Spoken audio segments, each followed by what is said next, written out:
Sudah 1 bulan lalu ya ketemu di retret. Bagaimana retretnya? Luar biasa ya. Amin. Bisa dibantu mungkin menurut saya.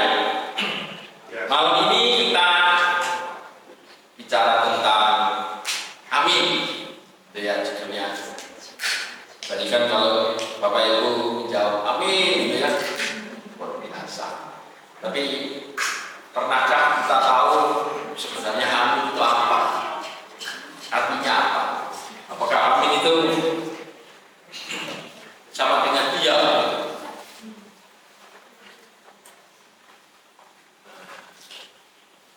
Amin. Amin itu sebenarnya apa ya? Amin itu kalau kita mau artikan itu bisa dikatakan sebagai ini. Sebenar-benarnya itu amin. Jadi kalau sebuah statement atau suatu pernyataan memang pernyataan itu benar, nah itu kita biasanya menyebutnya amin. Ya, bahwa Yesus naik, Yesus mati di kayu salib, kemudian hari ketiga dia bangkit, dia naik ke surga. Berarti itu kan suatu benar. Makanya kita mengatakan amin. Itu suatu kebenaran. Nah, amin juga bisa dikatakan bahwa suatu yang sejujur-jujurnya itu amin. Ya. Kemudian dengan yakin bahwa dengan mata rohani kita bahwa kita mungkin akan menerima, ya kita meyakini. Nah itu juga salah satu arti dari kata-kata amin. Pasti 100% itu amin. Tidak bisa dibantah kebenarannya, itu juga amin. Dari amin itu ada 5: sebenar-benarnya, sejujurnya, dengan yakin, 100% pasti, dan tidak bisa dibantah. Itu amin. Namun seringkali ketika kita mendengar suatu kebenaran, tapi kita ini kadang-kadang nggak mau untuk berkata amin. Pernah nggak alami? Kadang juga kita nggak berani ngomong amin karena kita sendiri ada satu keraguan. Jadi kita nggak mau ngomong amin. Ya, next Pak. Nah, setuju atau nggak setuju? Aku nggak setuju. Makanya aku nggak bilang amin. Kenapa? Karena aku ada keraguan. Tapi sebaliknya kalau kita setuju, aminnya paling keras, amin gitu ya. Tapi jangan sampai kita mengatakan amin itu ikut-ikutan. Pokoknya sebenarnya bilang amin, amin, amin gitu. Ya, bukan begitu ya. Nah, kita akan belajar. Kenapa kita ini ragu? Apakah benar yang dikatakan itu? Sungguh tak bisa terjadi. Misalnya kalau ada seorang bilang, kamu akan diberkati, amin. Yang satunya bantah. Ada lagi orang kalau bersaksi ditolong Tuhan, waduh, nggak mungkin dalam hati itu. Aku nggak mungkin bisa seperti itu. Ya, pernah kadang-kadang kita seperti itu ya. Jadi itu buat orang lain, aku nggak punya iman seperti itu. Atau yang lebih parah lagi, aku nggak percaya wis. Apa yang diomongkan pokok baik itu aku tidak percaya. Lebih parah lagi ya. Nah, terjadi satu konflik hati antara dia setuju dan tidak setuju. Amin itu kita berani ngomong atau tidak.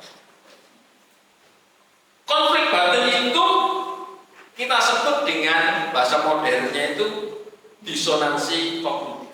Coba kita lihat definisinya. Disonansi kognitif. Nah, apa itu disonansi kognitif? Bapak Ibu bisa baca. Istilah dalam psikologi yang menggambarkan ketegangan mental atau konflik batin yang terjadi ketika seseorang memiliki 2 atau lebih pemikiran atau kepercayaan atau nilai yang saling bertentangan, atau ketika tindakan seseorang tidak sejalan dengan keyakinannya sehingga menimbulkan ketegangan psikologi dan spiritual. Contoh, saya tahu, saya ngerti kalau berbohong itu berdosa, ya, tapi tetap dilakukan. Nah, itu contohnya. Nah, ada yang merasa nggak nyaman, gitu kan? Tapi yo tetap ulang. Contohnya misalnya, ya nggak perlu contoh lah, banyak sekali kan. Nah, semua itu untuk keuntungan pribadi. Jadi ya bohong tadi itu ya. Jadi ngerti bohong itu salah tapi tetap dilakukan. Nah, dalam konteks rohani, ini kan secara psikologi. Dalam konteks rohani berarti disonansi rohani, ya. Nah, konflik ini bisa terjadi ketika suara hati kita yang dipimpin oleh Roh Kudus ini bertentangan dengan keinginan daging. Itu terjadi. Apa sebab apa yang bisa mengakibatkan apa? Gitu ya. Yang pertama, bisa memiliki rasa bersalah. Seperti tadi, tahu berbohong itu salah, tetapi tetap dilakukan. Ya, sekali. Ternyata orangnya tidak tahu kalau kita berbohong 2 kali, 3 kali. Lama-lama keterusan. Ya, keterusan, maka secara tidak sadar kita menjadi orang munafik. Nah, itu nanti kita akan bahas lebih lanjut. Yang kedua, bisa menyebabkan kebingungan secara spiritual. Misalnya gini, ada satu pendeta A bilang hukum Taurat itu sudah tidak berlaku lagi, sudah dihapuskan, zaman sekarang sudah tidak pakai. Ada yang lagi pendeta B bilang hukum Taurat itu tidak dihapuskan, Yesus menggenapi hukum Taurat. Bingung sudah, yang mana yang benar? Ya toh? Ada lagi bilang, pendeta A bilang saudara akan diberkati berlimpah-limpah. Katanya amin. Apalagi pendeta B bilang pikulah salib Yesus, pikulah kuk yang kupasang, karena kukku itu enak dan bebanku ringan. Jadi saya bingung, yang mana ini? Yang satunya ngomong diberkati berlimpah-limpah, yang satunya suruh pikul salib. Ada lagi pendeta bilang makan babi itu haram. Nah, pendeta B bilang makan babi itu halal. Yang benar yang mana? Gitu. Haram kalau dimakan sendiri. Kalau dibagi teman-temannya ya. Nah, ada lagi gangguan dalam hubungan sama Tuhan. Nah, ini juga termasuk disonansi atau konflik batin. Misalnya ini ya, ibadah tapi kita cuma ngikutin ritual, nyanyi ya ikut nyanyi, berdiri, duduk, dengerin firman, sudah selesai pulang. Jadi tidak ada, cuma sebagai rutinitas, sebagai suatu lahiriah. Jadi tidak ada suatu itu bisa menjadi gangguan. Makanya di Yesaya 29 ayat 13 dikatakan, bangsa ini datang mendekat dengan mulutnya dan memuliakan aku dengan bibirnya, padahal hatinya menjauh sekali padaku. Ya. Nah, kita akan lihat beberapa tokoh baik di dalam Alkitab maupun tokoh-tokoh modern. Apa yang mereka alami dengan disonansi ini? Ya. Yang pertama itu Petrus. Petrus itu punya 3 nama. Petrus, Simon, Kefas. Simon itu bahasa Ibrani, Kefas itu bahasa Aram, Petrus itu bahasa Yunani. Kan? Nah, kita lihat itu di Matius 26 ayat 70. Lompat ya. Dikatakan Petrus menyangkal Yesus 3 kali. Ada satu konflik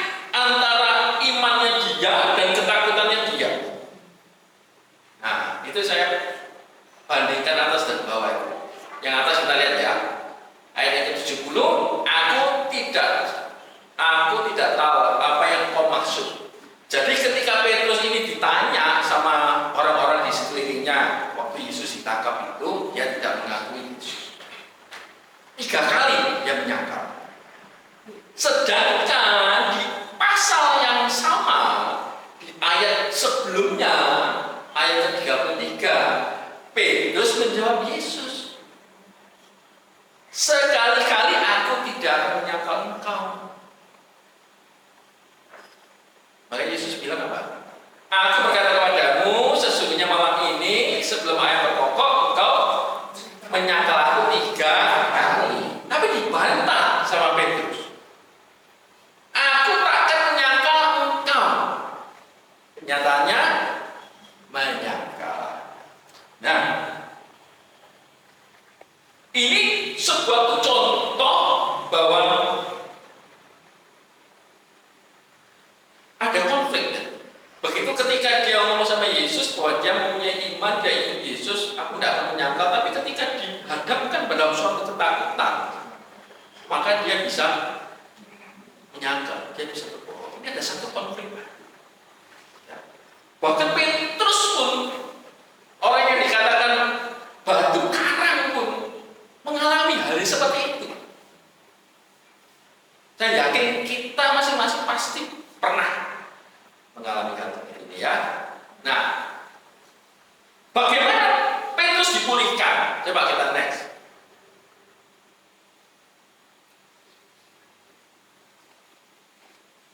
Ketika Yesus sudah bangkit, dia datang kepada Petrus, maka Yesus berpesan kepada Petrus, apakah engkau mengasihi aku?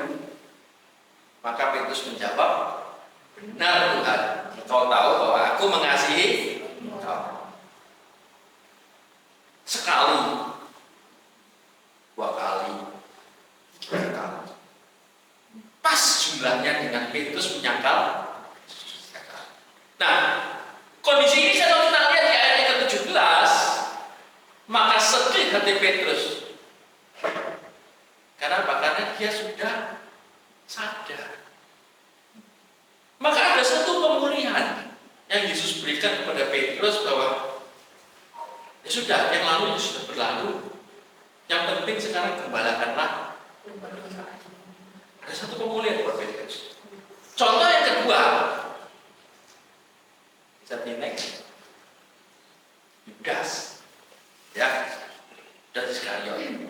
Ini ada satu konflik bagaimana dia sebagai pengikut Yesus, sebagai murid Yesus dengan cinta akan uang. Nah, ini ada satu konflik, ya kan? Apa yang hendak kamu berikan kepadaku supaya aku menyerahkan dia kepada kamu? Mereka membayar 30 uang perak kepadanya. Jadi, lihat ini ya, di Yohanes 12 ayat 6 itu, ini memperjelas kenapa Matius 26 itu terjadi. Hal itu dikatakan bukan karena ia memperhatikan nasib orang-orang miskin, melainkan karena ia adalah seorang pencuri. Ia sering mengambil uang yang disimpan. Ya, berarti dasar hatinya sudah kurang baik. Jadi luarnya kelihatannya bahwa dia mengikut Yesus, dia murid Yesus, tapi di dalamnya dia menjual dunia. Dia menjual Yesus demi uang. Ya. Jadi ada satu konflik di dalam hatinya. Ya. Penyelesaiannya bagaimana? Tidak ada penyelesaiannya. Dia menyesal, tapi dia tidak bertobat. Hanya penyesalan tapi tidak bertobat, ya akhirnya dia ya, Bapak Ibu sudah tahu kan ya. Next, ayo contoh berikutnya, Yunus. Nah, siapa yang tidak tahu Yunus? Kita baca dulu ini. Yunus 4 ayat 2. Ya Tuhan, dia mulai ngomel. Bukankah telah kukatakan itu ketika aku masih di negeriku? Itulah sebabnya maka aku dahulu melarikan diri ke Tarsis, sebab aku tahu bahwa Engkau lah yang mengasihi dan penyayang, yang panjang sabar dan berlimpah kasih. Nah, di sini ada satu konflik bahwa Yunus ini tahu bahwa Allah itu Maha Pengasih dan Maha Penyayang. Dia tahu. Tapi dia tidak mau diutus pergi ke Niniwe. Kenapa?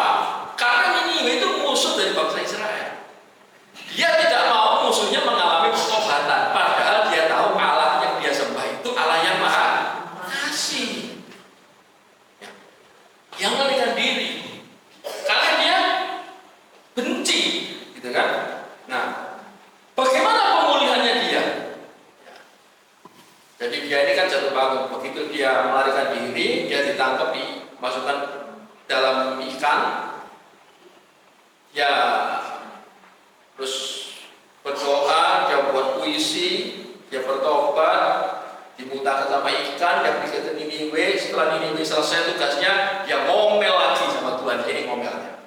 Dia ngomel lagi sama Tuhan, dikasihkan tanaman untuk berteduh. Besoknya sama Tuhan diambil lagi tanamannya, dia ngomel lagi. Nah, ya, jadi ini jatuh bangun. Nah, berikutnya, next, kita lihat ya. Kalau ini tidak ada di Alkitab. John Newton, ada yang pernah tahu? John Newton ini seorang kapten kapal. Kapten kapal, dia berdagang udang di Afrika.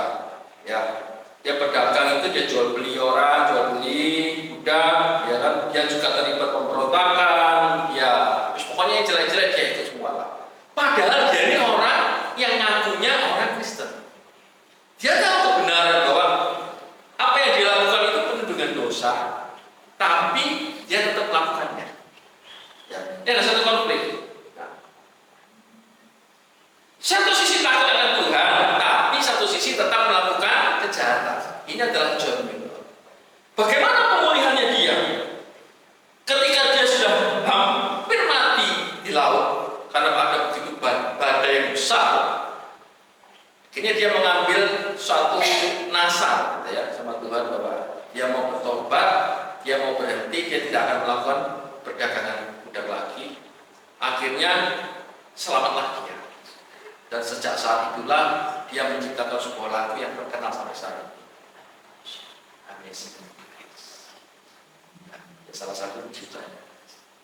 Makanya dikatakan siapa yang ada di dalam Kristus, ia adalah ciptaan yang baru. Yang lama sudah lalu, sesuatu yang baru sudah datang. Mari kita lihat satu kali lagi. Billy Graham. Siapa yang tidak tahu? Billy Graham. Billy Graham pun juga mengalami konflik batin. Dia sempat mempertanyakan keraguan bagaimana apakah Alkitab ini benar-benar memiliki otoritas. Dia juga memiliki konflik batin sebelum dia menjadi seorang penginjil yang luar biasa. Nah, jadi dia ini orang yang pandai. Jadi dengan intelektualnya dia membandingkan dengan Alkitab, benar tidak cocok, bertentangan. Itulah timbul konflik batin di dalam hatinya. Hatinya ingin mempunyai firman Tuhan, tapi pikirannya ragu-ragu.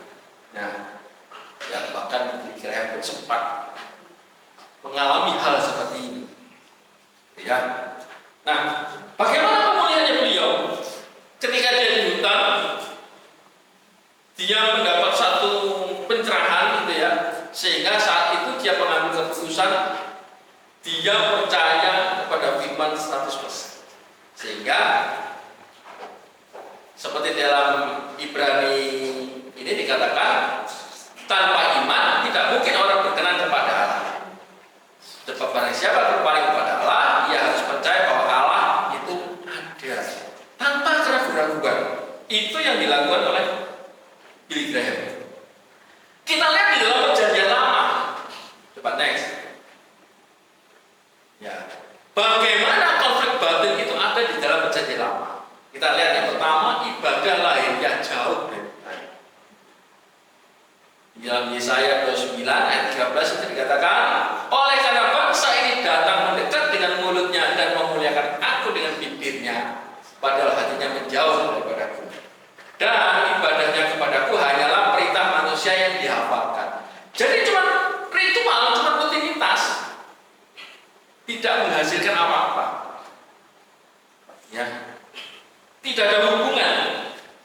Next, kalau kita lihat yang kedua, kasih setia lebih penting daripada korban. Coba kita lihat. Di Hosea 6 ayat 6, sebab aku menyukai kasih setia dan bukan korban sembelihan. Menyukai pengenalan akan Allah lebih daripada korban-korban bakaran. Bangsa Israel ketika itu lebih mengutamakan jadi korban. Dosa dihapuskan dengan cara memberi korban. Kalau dosanya kecil, burung terkubur. Kalau besar, naik lagi domba. Gitu kan? Jadi mereka lebih konsentrasi kepada sebuah liturgi, sebuah tatanan, suatu upacara, tidak memperhatikan yang namanya suatu hubungan. Ya. Nah, tidak mengenal Allah secara pribadi. Coba next, kita lihat lagi. Allah menolak ibadah yang tidak disertai keadilan. Dalam Amos ini, aku membenci, aku menghinakan perayaanmu, aku tidak senang pada perkumpulan rayamu. Tuhan tidak suka dengan ibadah yang terlalu megah, yang show gitu ya. Nah, seperti ini. Apabila kamu mempersembahkan kepadaku korban-korban bakaran dan korban-korban sajian, aku tidak suka. Dan korban keselamatanmu berwarna hitam, aku tidak mau pandang. Jadi apapun yang kita lakukan, Tuhan tidak berkenan. Ya. Jauhkanlah daripadaku keramaian nyanyi-nyanyianmu, lagu-lagu gambusmu aku tidak mau dengar. Tetapi biarlah keadilan bergulung-gulung seperti air dan kebenaran seperti sungai. Jadi tidak ada keadilan dan tidak ada kebenaran. Padahal itu yang diminta oleh Allah. Ya. Jadi Allah lebih peduli kepada kehidupan yang benar. Next. Beribadah tapi tetap berdosa. Ya. Sungguhnya murkaku dan kehanatan amarahku tercurah di tempat ini. Jadi Allah akan marah ketika kita beribadah, berbuat dosa terang-terangan, tapi tidak ada pengampunan di dalam ibadah. Ya, yo pacar lah. Ya betul. Oke, next kita lihat dalam perjanjian baru. Nah, Yesus pernah menyinggung secara langsung maupun tidak langsung. Ya, dia pernah melakukan konfrontasi. Kalau kita lihat yang pertama, luar tentang kemunafikan ya, luarnya taat, dalamnya menolak. Nih kita lihat di Matius 23 ya. Celakalah kamu hai ahli-ahli Taurat dan orang-orang Farisi, hai kamu orang munafik, sebab kamu sama seperti kuburan yang di lampu putih yang sebelah luarnya memang bersih tampaknya, tetapi yang di sebelah dalamnya ya munafik. Oke? Nah, hidupnya seolah-olah saleh. Gitu ya. Kalau kita ketemu shalom, shalom. Tapi kalau hatinya apa ya mau shalom? Jadi orang ini. Ya. Itu sama kan? Sama, ya. Nah, tapi saya percaya Bapak Ibu di sini tidak ada yang munafik. Amin. Amin ya Rabbal alamin. Tak kompak. Amin. Yang kedua, yuk. Cepat.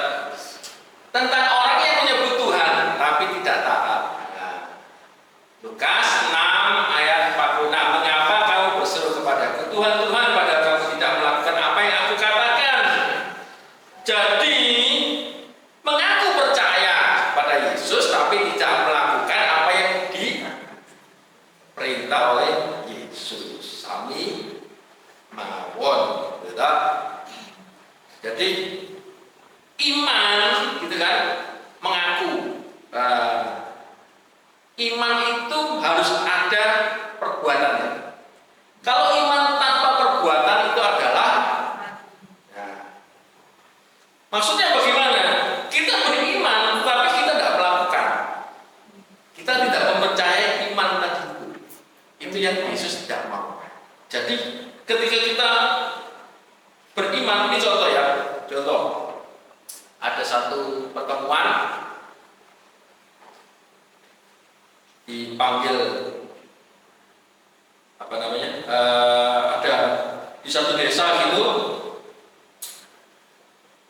Desa ini mengalami kekeringan. Kepala desa sudah berdoa kepada Tuhan, terus warganya dikumpulkan. Ayo kita kumpul ke balai desa. Ya. Jam 12-nya kita akan berdoa minta kepada Tuhan supaya hujan ini turun. Supaya pertanian kita, tanah kita ini menjadi subur, kita tidak akan kekeringan lagi. Maka berbondong-bondonglah rakyatnya itu, masyarakat itu datang ke balai desa, tetapi tidak membawa payung. Nah, ini kan sama saja, berarti ada iman, ada harapan, ada iman, tapi dia tidak bawa payung. Nah, kalau hujan itu bagaimana? Harusnya kan dia bawa payung, ya kan? Ini sesuai dengan imannya, dia percaya bahwa dengan doanya dari kepala desa ini akan turun hujan, makanya dia akan bersiap-siap, dia akan bawa payung. Kan bukannya begitu? Ya, jadi kita pun juga diharapkan juga sama. Kalau kita ini taat, kita punya iman, maka kita harus melakukan perbuatannya yang mencerminkan dari iman. Amin ya? Yuk, next, lanjut. Perumpamaan dua anak. Nah, yang satu anak yang pertama disuruh bapaknya bilangnya tidak mau, tapi pada akhirnya dia jalan, dia kerjakan. Anak yang kedua bilangnya, ya bapak aku mau, tapi kenyataannya tidak jalan. Yang mana yang lebih cocok? Ya. Maka Yesus bertanya kan, siapa di antara kedua orang itu yang melakukan kehendak ayahnya? Maka tentunya yang pertama. Jadi tindakan nyata itu lebih penting daripada cuma sekedar ngaku. Kamu orang Kristen, iya, tapi tingkah lakunya tidak mencerminkan orang Kristen. Malu kok. Tapi saya percaya Bapak Ibu pasti kalau ditanya, kamu orang Kristen ya? Kok tahu? Iya, kelihatan dari perbuatannya, kelihatan dari tingkah laku. Jadi kita tidak perlu ngomong kalau kita orang Kristen, kita tidak perlu ngomong kalau kita ini mengikuti Yesus, tapi itu tercermin dari apa yang kita kerjakan, apa yang kita lakukan, apa yang kita perbuat, apa yang kita pikirkan. Amin. Yuk lanjut. Ya. Konflik batin pun di dalam Perjanjian Baru, Yesus juga mengatakan tidak tentang hati yang terbagi atau bukan. Tak seorang pun dapat mengabdi kepada dua tuan, karena jika demikian ia akan membenci yang seorang dan mengasihi yang lain, atau ia akan setia kepada yang seorang dan tidak memudahkan yang lain. Kamu tidak dapat mengabdi kepada Allah dan kepada Mammon. Jadi kita tidak bisa, kita tidak boleh, kalau kita memang benar-benar mengasihi Allah, ya kita tidak bisa mengasihi yang lain. Kalau cuma Allah, ya Allah. Makanya kita ini terjadi konflik batin seringkali, ya. Bagaimana sekarang caranya mengatasi? Mengatasi konflik batin.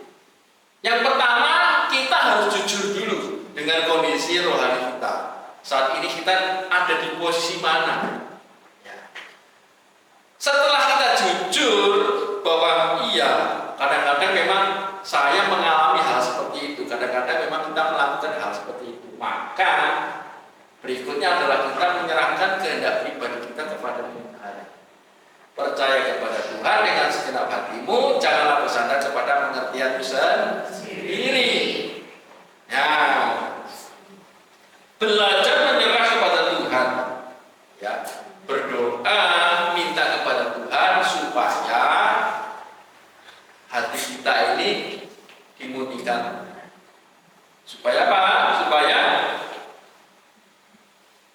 Tuhan akan meluruskan jalan kita.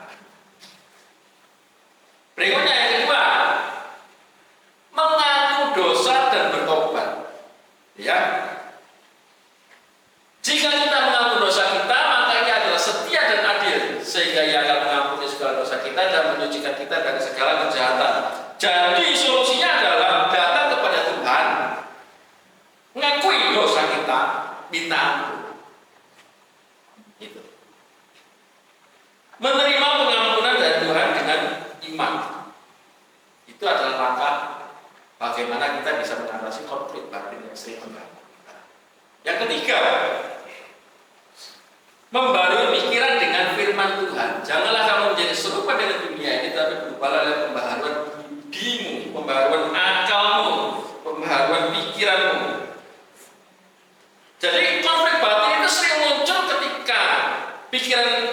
pikiran dunia kita ini lebih mencengkeram kita daripada kebenaran firman Tuhan. Ya, kalah kita. Bagaimana caranya? Yang pertama ya kita harus selalu merenungkan firman Tuhan. Ya, supaya apa? Supaya kita ini selalu ada penuntunnya. Kita ini kan terdiri dari tubuh, jiwa, dan roh. Ya kan? Nah,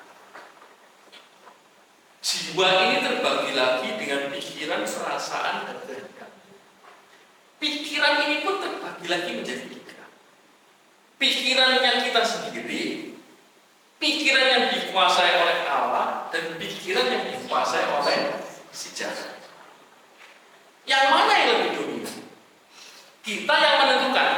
Jadi kalau kita mau tindakan kita sehari-hari itu baik, berarti kita harus memberikan porsi dalam pikiran kita bahwa bukan pikiran kita yang lebih besar, tapi bagaimana roh Allah ini yang lebih mengontrol pikiran kita. Porsinya kita lebih besar, sehingga ketika pikiran kita ini diperbarui dengan roh Allah, dengan pikiran-pikiran Allah, maka tindakan kita juga pasti akan jadi lebih baik. Bagaimana caranya? Firman Tuhan, tidak ada yang lain. Saya nangkap ya maksudnya ya. Jadi itu konflik batin. Jadi kita ganti pikiran-pikiran duniawi kita dengan pikiran Kristus. Next, yang keempat, hidup oleh roh bukan oleh daging. Ya. Keinginan daging berlawanan dengan keinginan roh. Ya.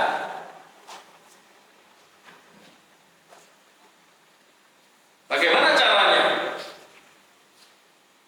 Kita harus belajar peka kepada Roh Kudus. Bagaimana Roh Kudus ini bisa memimpin kita, sehingga ketika terjadi konflik batin, ketika kita bimbang menentukan arah kita mau kemana, maka secara otomatis Roh Kudus itu yang akan bekerja. Tapi bagaimana kalau Roh Kudus tidak ada di dalam diri kita? Tidak ada yang menasihati kita, tidak ada yang memimpin kita.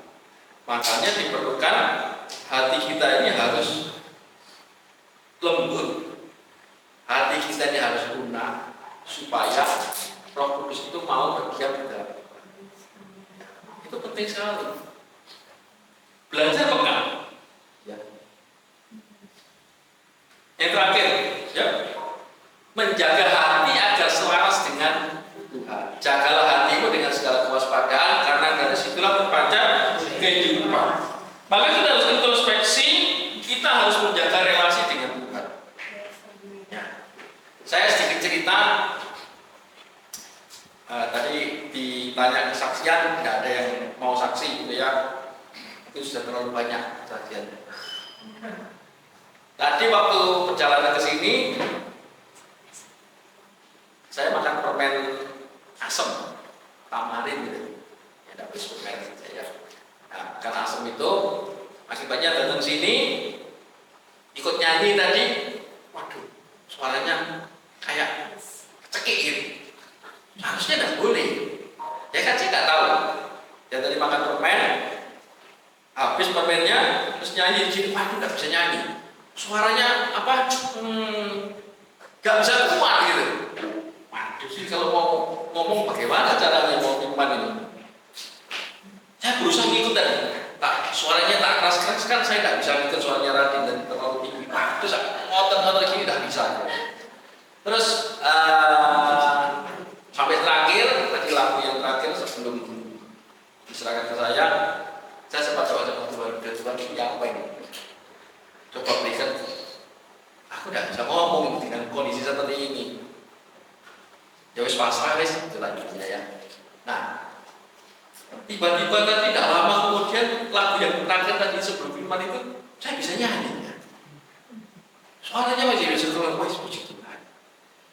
Berarti Tuhan itu masih mau menolong. Tadi malam, nah, saya menyiapkan firman ini sampai jam 12 malam.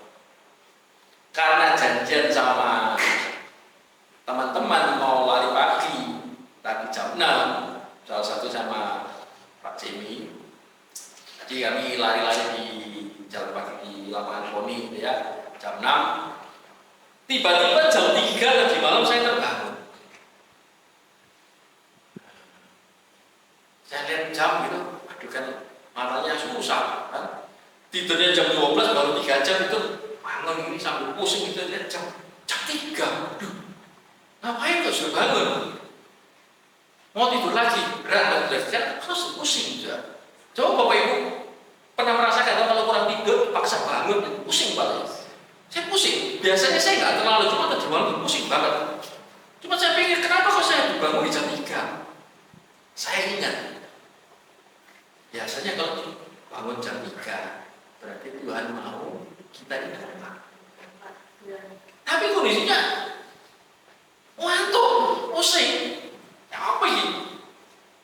Saya kira sambil saya tidak bangun sih, saya tidak tidur juga, saya masih berbaring di tempat tidur sambil nahan pusing ini, tapi tidak bisa tidur karena sudah kepikiran lah. Akhirnya mau doa, bingung kan, doa apa tidak tahu kan. Akhirnya secara nggak sadar bahasa roh sambil merem begini, sambil pusing, bisa keruan pokoknya. Sampai ngomong pokoknya seolah-olah tangannya begini, seolah-olah padahal tangannya yang boleh gitu. Pokoknya ngomong nggak keruan. Nah, tiba-tiba nggak lama itu saya merasa kayak saya ini ada di dalam satu rombongan besar, dalam satu pusaran gitu ya. Kayak ada angin yang kayak angin putar-putar gitu. Wanter gitu, dan saya kayak katut ke bawah gitu. Tapi saya tahu bahwa itu bukan roh jahat, saya tahu. Saya tahu kalau itu Tuhan. Rohnya Tuhan itu saya tahu. Nah setelah itu sudah 12 itu lagi. Tadi pagi bangun jam 6, saya sama anak-anak pergi koning. Biasanya kita ini naik mobil. Nah, karena mobil ini parkirnya tidak di rumah, di tempat parkiran mobil, karena garasi saya itu kan dipakai untuk kerja. Jadi saya putuskan sama anak-anak, kita naik motor aja. Anak saya juga bisa naik motor. Akhirnya kami berempat naik motor sendiri-sendiri berdua kerjakan.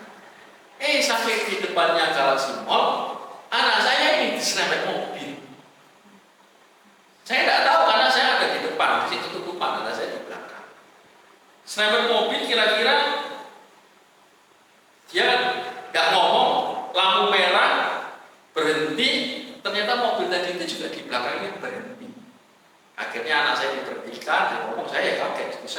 Akhirnya kami turun, kami melihat mobil tersebut yang motong tadi. Ya seperti biasa kan, anak saya merasa dia benar, yang punya mobil merasa paling benar, kan? Benar. Tapi bagaimanapun juga, walaupun anak saya benar, anak saya salah, karena tidak punya SIM. Ya, masih umur 16 ya, kurang setahun. Nah, ya sudah, akhirnya damai. Tapi saya sempat melihat di sebelah belakang kanan itu kira-kira ada satu goresan yang cukup tebal, itu sepanjang mungkin 1 meter. Dan bodinya itu pesok dalam. Dan cukup lumayan besar pesoknya. Dalam hati saya, anak saya tanya, "Cik, kamu jatuh gak?" Enggak. Tapi goyang-goyang gini sepeda motornya. Mau jatuh tapi tidak jatuh. Tapi saya lihat mobilnya lumayan, maksudnya dengan bekas yang seperti itu, harusnya motor itu jatuh. Bayangan saya, waduh kalau jatuh, Pres gak karu-karuan, yang jelas pasti tidak jadi olahraga. Yang pasti akan kacau kan, harus ke rumah sakit dan sebagainya. Akhirnya selesai dalam waktu di rumah, setelah kami sudah kembali ke rumah, saya lakukan lagi. Harusnya tadi itu jatuh motor, tapi kok bisa tidak jatuh? Saya teringat tadi pagi dan malamnya. Saya berdoa, saya bahasa Arab. Saya bilang sama istri saya, ini mungkin Tuhan masih jaga supaya anak saya ini tidak sampai jatuh. Walaupun diserempet, tapi dia masih jaga. Luar biasa loh Bapak Ibu. Kalau Bapak Ibu tadi itu tidak saya foto ya, karena kita panik dan itu ada di lampu merah ya. Lumayan dong. Maksudnya bukan cuma garis gitu aja, tapi bodinya itu mesok gitu. Tidak masuk akal. percaya itu memang perlindungan Tuhan. Jadi seandainya kalau Bapak Ibu tidur dan terbangun jam 3, ingatkan saksian saya, berdoalah. Karena kita ini tidak tahu apa yang akan terjadi nanti ketika kita bangun. Kita mau kerja, bagaimana kita tidak tahu. Tapi yang pasti, kalau Bapak Ibu melihat jam 3 pagi, Bapak Ibu terbangun dengan sendirinya, berdoalah. Tapi Tuhan mau Bapak Ibu berdoa supaya mendapat perlindungan. Amin.